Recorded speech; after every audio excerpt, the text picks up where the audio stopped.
Well, Diane, I'm pleased that you're willing to come on the program and talk with me a little bit. I want to talk about human sexuality, talk about our affective sexuality, interpersonal relationships, and so on.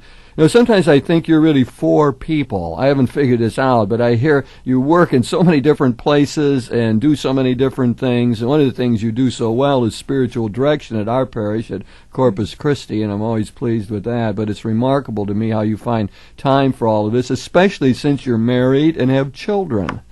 You know, it's amazing that you find time for all of that. It isn't easy. I believe it. Yes. It isn't easy. Yes. You have to judge your time and say your prayers in the morning and get yourself attuned spiritually and to go at it. Yeah, I respect that, admire it too. So I want to talk a little bit here about affective sexuality. I think that one way of thinking about this is how hard it is for us to achieve intimacy in life. I guess it's sort of remarkable to me often how couples, married couples, maybe married for 25 years, how little intimacy they've really established. You know, inability to talk about sex, for example, quite remarkable, I think. Inability to share deeper feelings very often. People will say, well, I really don't know what he thinks. You know, she's a mystery to me. I've been living with her 20 years. I can't figure out what she's about or what she's thinking or feeling. So, I mean, it's not an easy thing. Let's start out with that. You know, this attempt to achieve intimacy, fundamentally healthy interpersonal sexual relationships are really hard work in many ways. Absolutely. Probably one of the hardest tasks you face. Most of the time when you bring yourself into a relationship, you're bringing a self that you modeled probably by the time you were age 6, and so is the other person, rather than the core of who you are, because nobody displays that right off the bat. And the person that you have designed yourself to be, just for the sake of explaining, let's call it a mask. That doesn't mean it's phony, but it means it's something I'm safe with.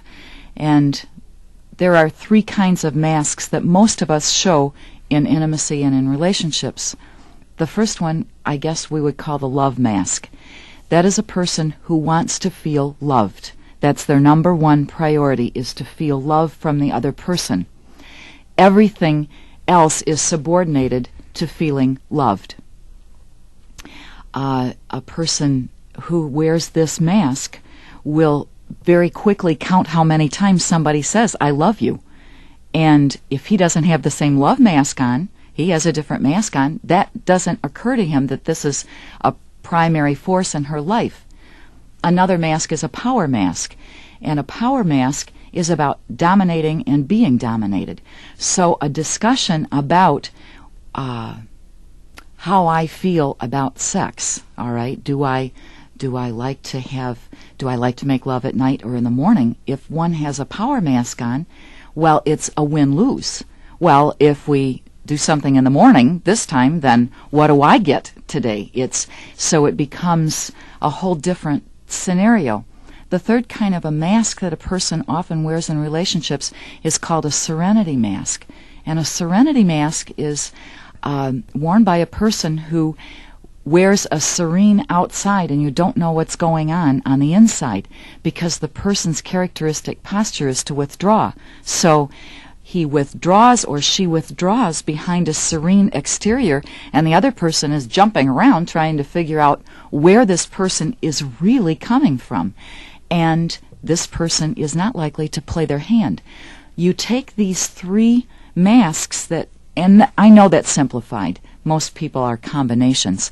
But for the sake of a concept to explain, it shows you what you bring into a relationship when you're trying to be intimate. And one of the most difficult tasks is to get through that and say, what am I really feeling? When you don't say, I love you, what do you really mean? And the biggest question is, why do I need to hear it?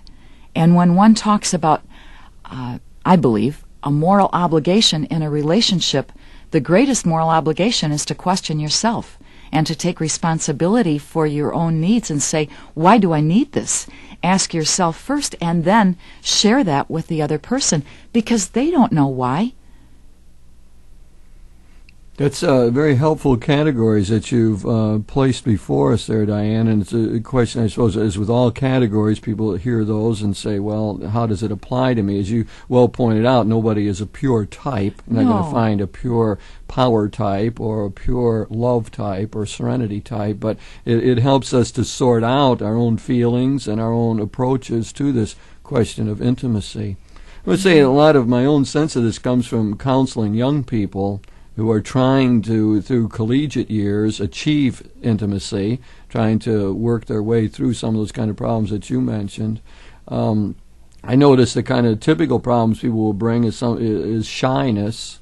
A lot of people will say, well, I really don't know how to relate to members of the opposite sex. I feel inadequate. I don't know what to say. When I go to a party, I feel out of it. Or I'm very introverted, and it doesn't come easily to me to make small talk or to really try to get to know other people. So I think that's one I hear a lot. Some guys say, well, I really liked that one girl in my class, but I'm afraid to ask her out because I'll probably get rejected and she probably wouldn't go with me anyway. And so he's sitting there not ready to make that move because of his shyness or his fears that indeed he won't be able to achieve that. So I think one of the things that we need to help people do in trying to deal with intimacy is overcome that shyness.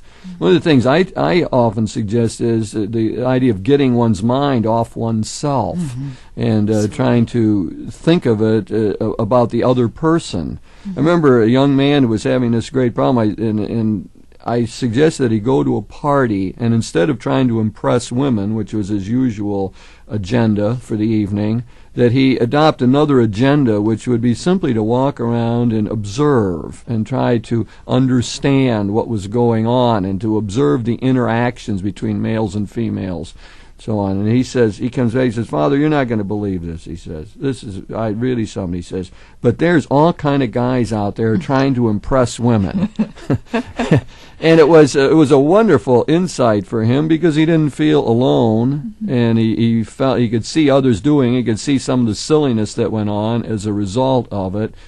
He really gained a lot of insight into himself by that sort of simple technique. But the technique is to get your mind off yourself and onto other persons, other situations, to get off center stage. Adolescent or shyness is often an adolescent kind of problem, but it's awfully easy for a lot of us to stay adolescent for many years, well into the married years, and therefore not be able to move towards intimacy. I'd like to speak to shyness for a second. Yeah, please do. Everyone is shy. The trick is, if you know everyone is shy, it's just that people do different things about. What makes you think everyone shyness. is shy? Oh, I believe everyone. Gerald May has said that Really? everyone. You believe that? Oh, yes. Some people have I know just some people compensated who better. don't appear to be shy. This is true. This is true. That you can certainly learn compensations that cover that feeling of being shy, but it's based on a fear of being rejected, and everyone has some sort of a fear of being rejected, and so yes. Well, I don't know if I'm ready to buy that, but I suppose I could accept some part of that analysis. I think that we might go back to one of the gender differences. I mean, I do think that on the part of males who need to succeed and distance themselves from their mothers and from the maternal world and so on, and where success becomes the great drive, I think there is a fundamental fear of failure. And so I would say that probably any man seeking to form a relationship with another woman, is probably feeling something of a fear of failure. I mean, I might be able to buy that to some degree, but some people become so confident and so successful that I think they just presume they will succeed. So I guess I'm back to not agreeing with you, but that's all right because we are different. That's Males right. and females see things We're differently. allowed to be different. Right. And to disagree. But we do agree that shyness is something that we have to deal with here. And generally, it's a absolutely. major problem. Yes. We have to help people to overcome that. Were you going to offer some suggestions to somebody dealing with this? Get over the fear of failure? Well, facing, I guess what I said before, that I think everybody has a component of shyness, and that we tend to look at other people and look at their best qualities and compare them with our worst, and that was my point. And when you do that, you become paralyzed. it's a lot more productive to assume we're all just about the same. We've just developed different coping mechanisms, and maybe my coping mechanism is to observe first and not just jump in there with both feet in my mouth, and that it's okay to be an observer. It's okay to not initiate every conversation. If you listen carefully to a person who sounds extroverted, and I know I come across extroverted personally, that doesn't mean that I'm not worried about what someone would think, nor does it mean that you are if you are an observer. It's just that there are different kinds of behaviors, but based on a same feeling. Yes, So what I get, your general point is that if you get the commonality of human nature and you're able to understand that or be at ease with it, it will help you. You break down differences. Yeah, you don't feel like you're the only one who's shy or the only one who's fearful of rejection and so on. Let me take up another problem area, and that is the fear of losing autonomy, which I think is largely a male problem in our culture in trying to achieve intimacy. There is a whole sense of freedom that we have developed throughout our American history, that freedom has to do with being unconnected, with being free to ride off as the cowboy into the sunset, and all of the fears that close relationships will ensnare one, keep one from being what one wants to be. We have all of the losing bachelorhood jokes and so on, that they're going to end up in jail and imprisoned in one way or another in this relationship. A very big part of the male psyche, mostly because us as little boys, as we grew up, we had to define ourselves over against our mothers and move off in our own directions and be careful of getting caught up in that maternal world. So I think we maintain this sort of sense of autonomy. And the sad thing is that what it does to relationships very often, I won't say that it doesn't occur the other time with women at times feeling that, but predominantly, statistically, I think it's men who have that kind of problem. And that it really wreaks havoc on marriages. And if I'm sitting there doing marriage counseling and one of the spouses says, well, we can't, the other person won't reveal their weaknesses or won't let me into their world, almost always, 95% of the time, it's the wife talking, and it's the male who's trying to figure out what to do about it. So I consider that to be a great problem in achieving intimacy. If that's your sense of what freedom is and what relationships are ensnaring somehow or stultifying, restricting, then there really isn't much of a chance of opening up and being vulnerable and allowing the other person in. So you have to overcome that. We do have to overcome that, but it's difficult because it's oftentimes based on a parental relationship which was controlling. It's not usually a choice a man makes. Well, I'm for freedom and I don't want anybody trimming my feathers. It's usually a result of never having felt really free, and I think that's true for females as well. If either were strongly dominated, they have a very difficult time with even the word commitment.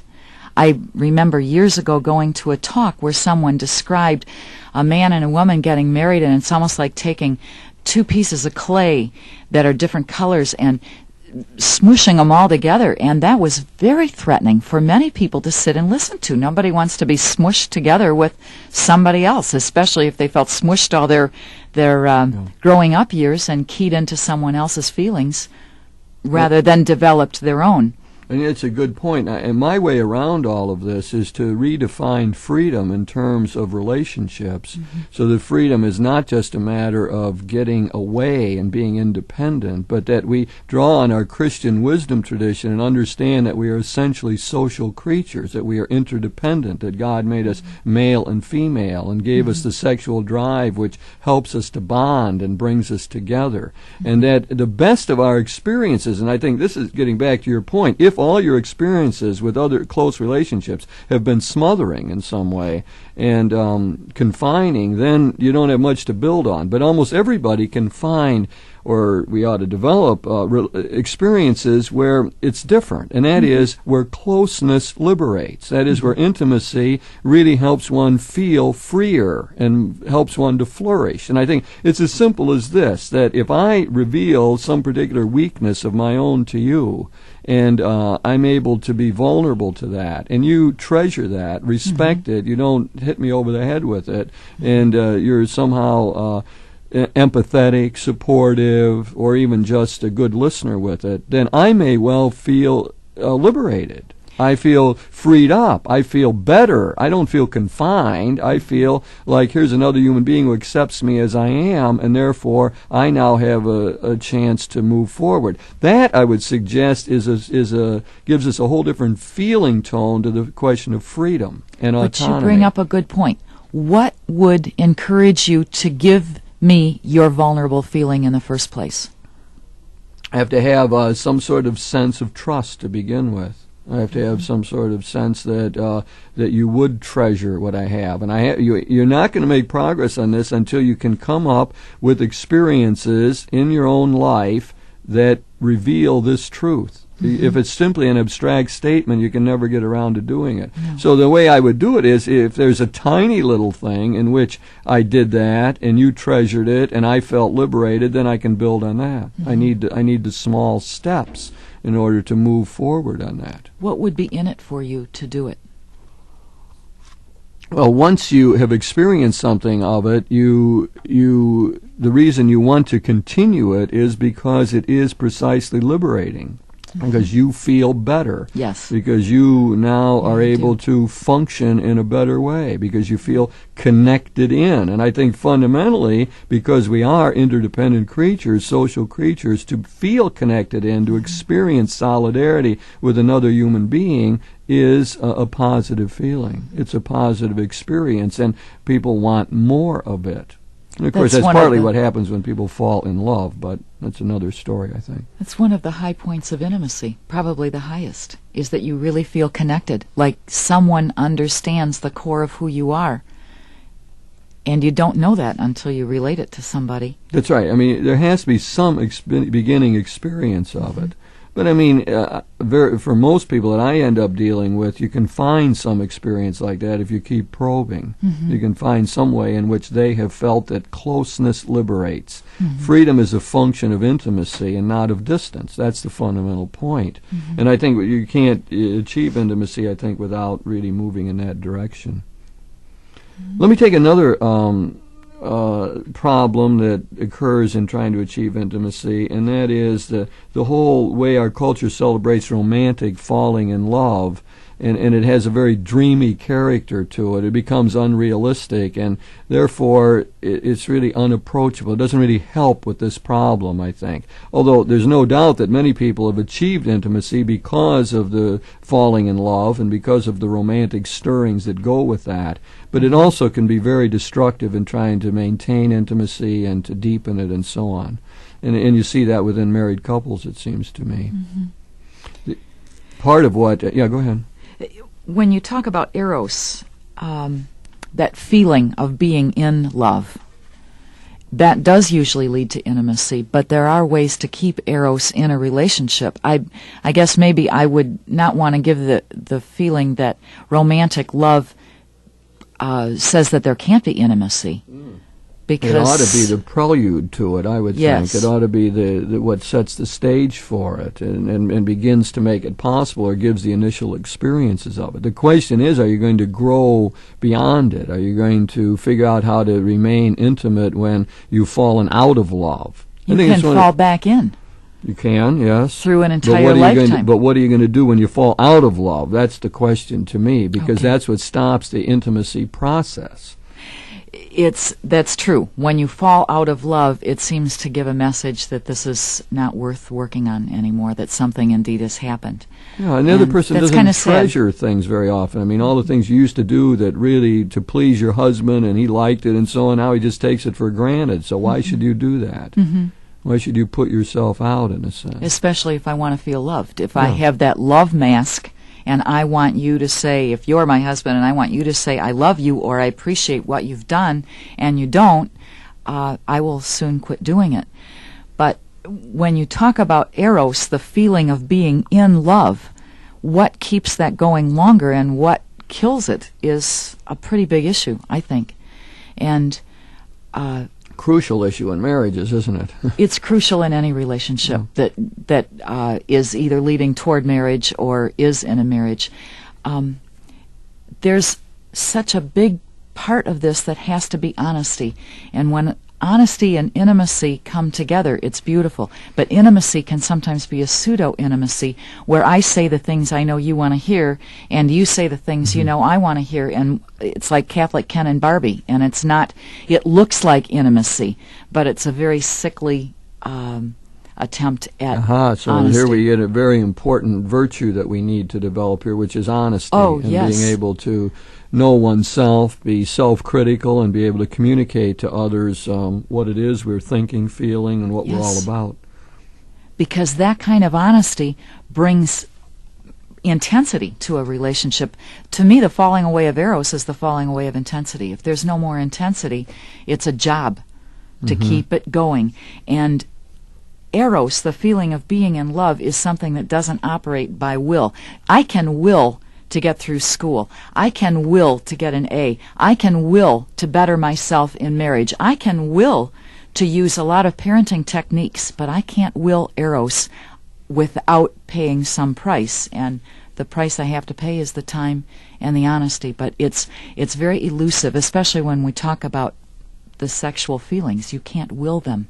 Yes. Masters and Johnson have done a lot of studies in the 60s and 70s, and there have been longitudinal studies done on the people who have gone through their clinics years ago and years later have been revisited, and questionnaires have been filled out, and their effects in many cases were not long-term, because the master switch is still desire. And if there isn't a desire to want to be fulfilled and fulfill that other person in every way, a whole human, not just sexually, techniques don't last long. Do you think there's a counterpoint to that? I mean, I fundamentally agree with you, but the counterpoint in my mind would be something like this, that all the things that pleased the spouse at one time and that no longer seem to be thrilling, it might be a good idea for you to keep doing those, even though you aren't all that happy with it, to keep being civil, to keep doing little kindnesses, to say endearing things and so on, to keep doing that even though you aren't getting a thrill out of it and it doesn't seem to be too great for him either.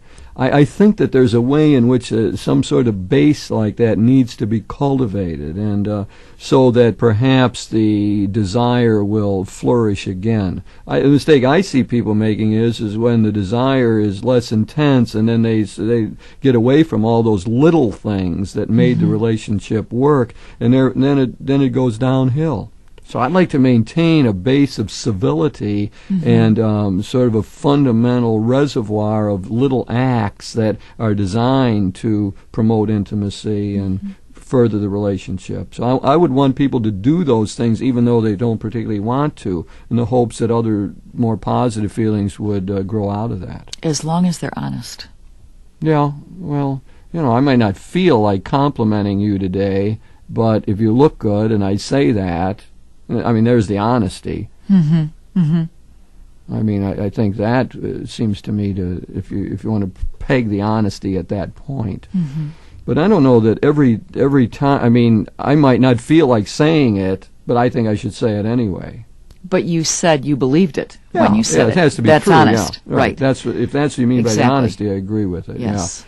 Yeah. But I mean, how about if you come in the back door and give your wife a kiss every night because that's what you've always done, and you're furious with her?